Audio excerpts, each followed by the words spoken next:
Hey, what's going on, everyone? Welcome back to the channel. It's that time of week again. Everybody's favorite segment, the NFL Power Rankings. We are heading into week 11, Cincinnati versus Baltimore. It's going to kick off tomorrow, so I'm going to go over all 32 teams. I'm going to talk a little bit about what happened last week, talk about where they're sitting on the season, and then talk about maybe who they're playing this week. Try to go through it all. It's going to be relatively quick, so not a whole lot of time on all the teams. Some teams get more than others, and this team should be at the bottom, no questions asked. 49-17. They got absolutely destroyed by Dallas. Going to be playing Washington this upcoming week.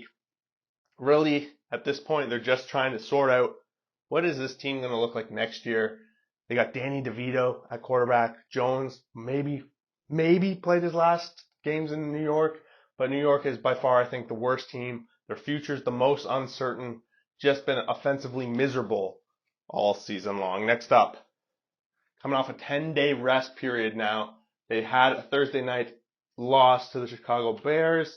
Mind you, they looked all right. They got some offense going. Of course, keeping the game close. Any primetime game that they can keep close, got to be super exciting. But Carolina, we've seen the one win probably they're going to get this season a couple weeks ago against Houston. And they're going to be going up against Dallas this next week coming up. So not going to be getting that win anytime soon, that second one, if they are. I don't know if they will, but I do think they are by far a little bit the worst team. And number 30, they lost to these guys, so you can't put too much ahead of them, these two bottom feeders. It's always fun when these teams play each other in the power rankings formats. But guys, all these teams are looking forward to next year. They don't have a lot going for them. Some have better futures, but then you got the Chicago Bears. What are they going to be doing at quarterback? They might have Fields coming back soon. Might impact their play if they're going to be competitive over the next couple of weeks. But guys, all these teams we're talking about right now are far out of playoffs. Next up, got the Arizona Cardinals. What an amazing win this week they had. Come from behind drive. Kyler Murray making his season debut. A lot of hype going on into this week. I was a little bit surprised that they were even as close in terms of spread to the Atlanta Falcons as they were, but they proved me wrong. They got the win. Are they going to be able to parlay it into a winning streak? Is Kyler Murray going to be for real to play in Houston this upcoming week? Going to be interesting how this team rebounds after a nice win like that. Is this the leader? Is Kyler Murray going to pretty much play himself into the starter role, take Arizona out of the conversation for a new starter next year? That is what everyone's going to be watching this team next. Number 28, honestly, Cardinals probably in a better spot than these guys overall. Quarterback, when you don't have a quarterback at all, putting up numbers, doing anything for you, you're in this bottom row for the most part. And the Patriots showed this past week when they traveled to Germany. They just don't have it. Losing to Indy, I think it was 10-6. They had a chance right at the end. Mac Jones just had to put it on the numbers in his hands for the go-ahead touchdown. Just couldn't do it. Mac Jones was benched. Zappy comes in for the last Hail Mary of a drive. He doesn't get it done. And now we're looking at the worst Patriots team I think I've seen, it feels like, in my entire existence. So number 28 for them. Number 27, we got the LA Rams. They had a bye week. Not a whole lot going on. Hopefully with Stafford and all that, a little bit of rest, they'll get some of these injuries back. They'll be a little bit more competitive. But going into the bye week, they were terrible. And I couldn't put them ahead of any of these other teams. Rams got a long way to go. I think in the division, grand scheme of playoffs things, everyone in this conversation down here, they're out of it. Rams might have a long shot, but that all starts with this week coming up. They're playing Seattle, and that'll be a big matchup. They matched up earlier in the season, I believe. Week 1 they played, and the Rams took that one. Don't quote me on that because I can't know for sure. Number 26. Feels ugly putting them anywhere up here, right? Green Bay loses to Pittsburgh 23-19. They haven't really picked up any solid wins. Anytime they look like they're in a position to win, doesn't get done. The only time I can really think that they stood out in a winning spot where I was a little bit surprised was New Orleans, but that feels like eons ago. Packers, at least in my opinion, have a little bit more of a future going on. Maybe Love puts them a little bit ahead of all these guys. Love at least isn't throwing away the game like Badgett, like Young, like Mac Jones. So it does give a little bit of an edge going forward. And again, another team I don't think is going to get there. 25, New York Jets just falling short in what was probably a very pivotal game for them to make the playoffs against the Raiders this past week, falling, 16-12, 16-13, something like that. Jets, they just wish they had Aaron Rodgers this year. It would have been a whole different story for this team. They just have no offense. Zach Wilson doesn't seem to get it together ever for this team, at least more than one game. Maybe one game we saw him against Kansas City started looking all right. But the Jets, they're in that position now. The season's over. I think we all knew it was. Second Aaron Rodgers got hurt, or at least we saw 2 weeks of Zach Wilson. But we are right here, right where we are. They're playing Buffalo, a team they have beat, a team that's also looked atrocious. Maybe, just maybe, they can play upset spoiler craziness the rest of the way. Number 24, we got the Tennessee Titans, 20-6 loss to Tampa Bay. Willis just doesn't get it done this time. The offense slows down, and I think we knew that teams would start to maybe figure it out. Tampa Bay exposed Tennessee's potential offense in this game, and I think it's just same kind of story. A team that's not really going to be going anywhere. They have a spot against Jacksonville. This division isn't over yet, but I do believe Jacksonville is quite a more superior team this week. They should be able to beat Tennessee, but if anything, Tennessee can keep the conversation interesting power rankings wise as maybe a third row, fourth row team with a big win next. Next up, Washington Commanders, 29-26. They lose to the Seattle Seahawks. To be honest, I feel like the score doesn't definitely tell how this game felt pretty one-sided for the Seahawks most of the way. Commanders tried to make a game of it, came in within one score, but at the end, it's done. We saw them trading off last week. We talked about it last week. They traded off. They're not really making a push in a division. It's pretty stacked. Cowboys and Phillies, Philadelphia Eagles, Phillies, whatever. Stacked, too stacked. They got to make big moves in the draft. Next up, 22, Atlanta. That loss to Arizona, in my opinion, really takes them quite far out of the playoff race. Even though the NFC South completely wide open, it's probably the most wide open division for a team in this row to make a shot at it. Atlanta just doesn't look like they can win it. And when Heineke going out halfway through that game, maybe we saw something different. Ritter has to come back in. I just don't think he has the consistency to carry this team to a playoff berth. Number 21. Been kind of wild watching this team evolve since the coach firing. 16-12 over the Jets. Big win. 2-0 since they brought in new coaches. New system, new quarterback, really leading the way, a new era in Las Vegas, and so far so good. We're going to see a big test for them coming out of the bye. Miami is going to be facing off. They're going to be high-flying. Can this offense, who's been blown out before in the past, keep up? I don't know. Seems like a big test whether they're going to be sticking in this row or maybe they're going to be contending.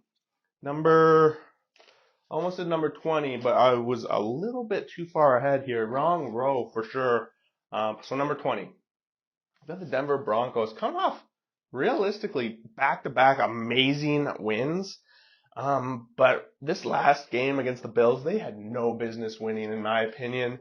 Bills pretty much fed it to them. It's almost been the story of the Bills season feeding off wins. So maybe you could argue they'll be up higher and the Bills should be lower. But just based off that one game, I'm not going to make too many drastic decisions. But I do think Denver overall has made adjustments in what was really weak for them. They were in that bottom row. They've slowly climbed up. Are they a playoff team? I don't think so. I don't think they'll be even coming close. Maybe they'll get 7 wins on the year.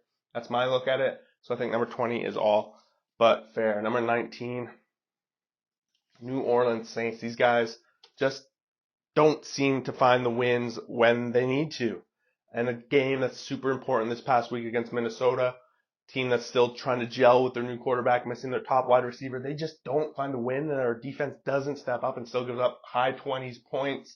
It's not great. They're going to be going into a bye here. But when they come out, they're playing Atlanta, which is going to be a massive game in terms of them any potential to playoffs. Take this rest week. Derek Carr goes down this past week. Winston's in there. It's very concerning in Saints land.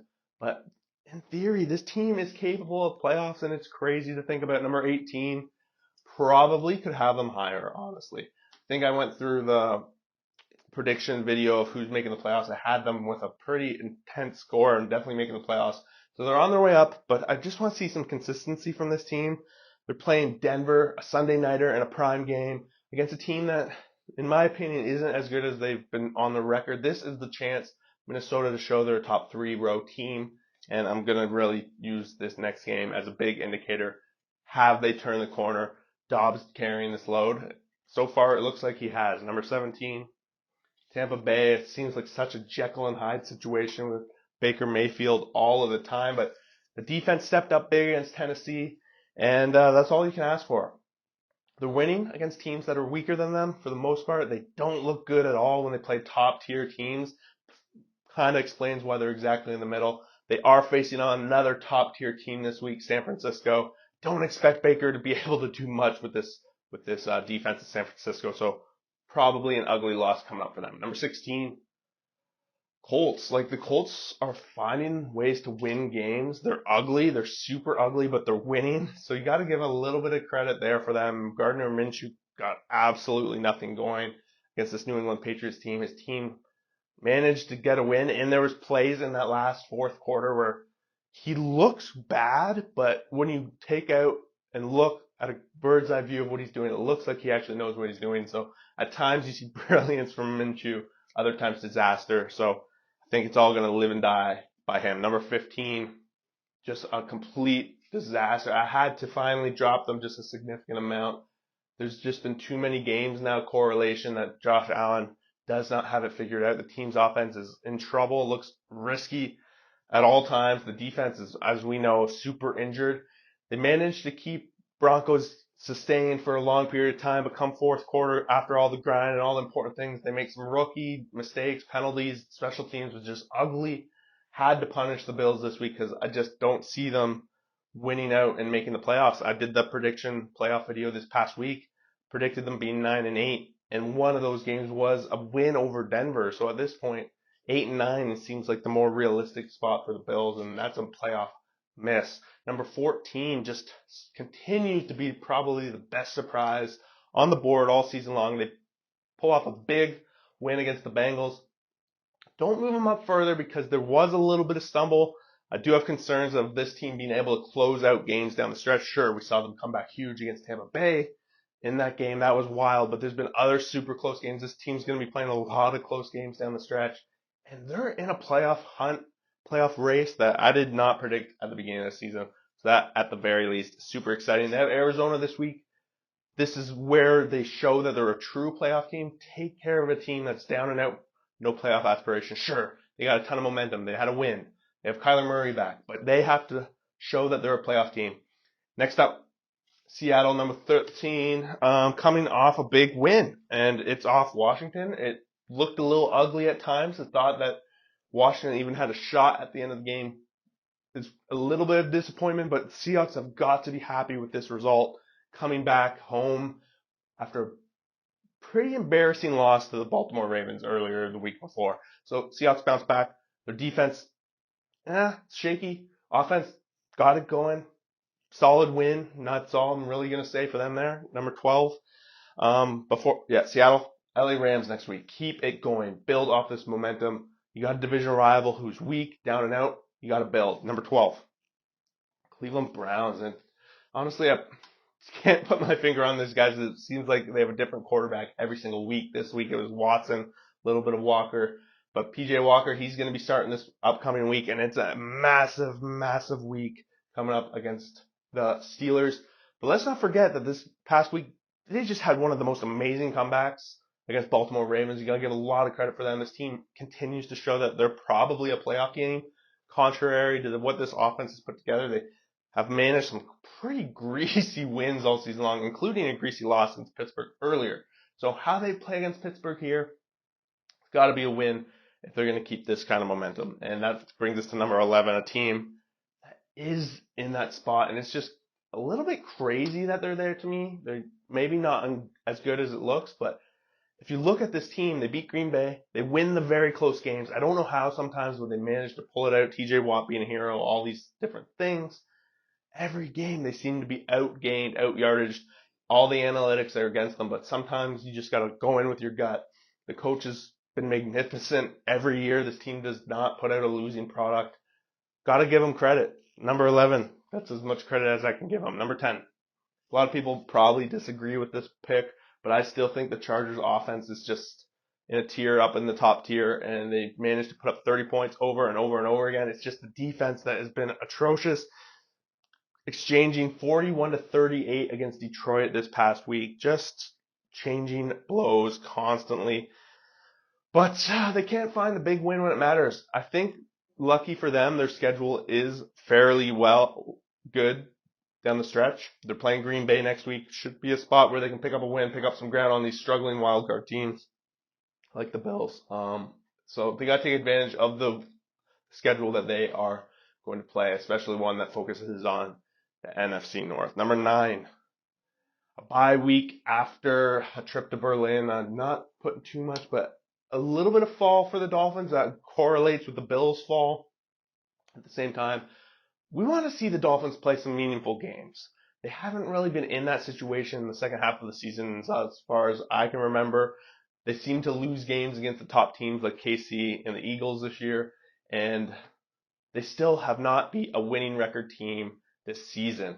And that includes the Chargers, who now technically have a losing record. So Dolphins, they should roll against Vegas, but come on, I want to see some games against other teams that aren't in the bottom half of this board. Next up, Cincinnati Bengals. I think I even move them up, and they lost to the Texans in this one, but I was happy with how they responded. They did not have the best first 3 quarters of this game. It was a little bit back and forth in the first half. Texans started to pull away, but Cincinnati was able to respond. They just couldn't get it all back, and they just ran out of time. They were down 10 points in that fourth quarter, managed to tie it up, and then they do lose in the overtime there. Bengals had a little bit of a win streak going before that. They have a massive game on Thursday night against Baltimore. It's just going to absolutely decide the fate of this division. I really believe that. 2 teams possibly crossing in a momentum situation. So that's what I'm most excited for. Number 7. Jaguars just got absolutely destroyed by the San Francisco 49ers. Both those teams coming off a bye. But the Jags were only able to put up 3 points. And that kind of why I'm a little worried for how Tampa Bay is going to be like against the 49ers this upcoming week. Jags got a little bit of a cushion in their division. They're playing Tennessee Titans, a team that they match up well against. They should be able to just outplay this team. They're outskill that team. I do think they got a little bit of a cushion in the division, but they got to be careful because Houston is right on their tail. So they got to continue to win these games against the weaker opponents, and they got to sort out how they're going to play against teams with defenses like the 49ers. Number 6, Detroit Lions. Just absolutely awesome watching this team. They're just offensively on fire. The concern does come. We did see the Chargers put up a lot of points on them. They're going to have other tests of strong offenses definitely come playoffs. Are they going to be able to compete? Haven't had too much of a test in terms of defenses yet. It'll be interesting what that happens when they did go up against a really decent defense, although I don't know if Ravens are that. The Ravens did shut them down. I really want to see a little more high competition from these Lions before I consider them a top 5 team in the NFL. Next up, 5, Dallas just steamrolled the Giants. Everyone expected it. They pretty much got her done. Another week here, they're going to play another weak team in Carolina, so not a whole lot of things that can go for in their favor in terms of moving them up the board, but I think 5 speaks a lot for that team. Number 4, San Francisco 49ers. These guys, they got me back on the train. I think I dropped them a little bit, but watching them just handle the Jacksonville Jaguars this past week, coming out of a bye, they seem to sort everything out. Chase Young with Bosa, that defensive front is just super scary for almost any quarterback that's going to be up against it. Excited to see how Baker Mayfield does, but I also am starting to see excited when they start to match up with Seattle in this division. I do think San Fran's a strong team in this division. They should walk away with it, and at that rate, they got to start hunting for playoff time. Number 3, got the Baltimore Ravens, a team that is just loves to blow games. It seems to be like their signature move. However, I still believe them to be super strong in this board. I think they're going to figure it out. They're the first team, and I was looking at a stat, so they're a team that's only trailed by 28 minutes, give or take, so far this season over the first 10 games. When you look at top teams in terms of trailing for number of minutes in their first 10 games, they are third. In the top 5 of that, all other 4 teams are 10-0, so they possibly are the best 7-3 team in the history of the NFL. So it's just something to consider. But when you're losing games the way they have, you do have to put a little bit of a blemish on them. And that is what makes them the difference and not the top AFC team, which is the Kansas City Chiefs, coming off a bye. Just an incredible bye. I'm going to put both these teams up at the same time because they both went on byes this past week. They had no games, and they're both playing each other this upcoming week on Monday. So just an absolute battle coming up. Rematch of the Super Bowl Monday night. Just incredible. It's going to be pretty much a power rankings decider as well. So there you guys have it. Going into week 11, we got the NFL power rankings. Let me know what you guys think. Let me know what you would change, where I'm completely out to lunch, because there's always somewhere. There's probably some things on your team potentially that I just did not mention or think about, and I would love to hear your thoughts. So in the comments below, subscribe to the channel. We are this close to 800. If you made it this far, I would appreciate it. Thanks for watching.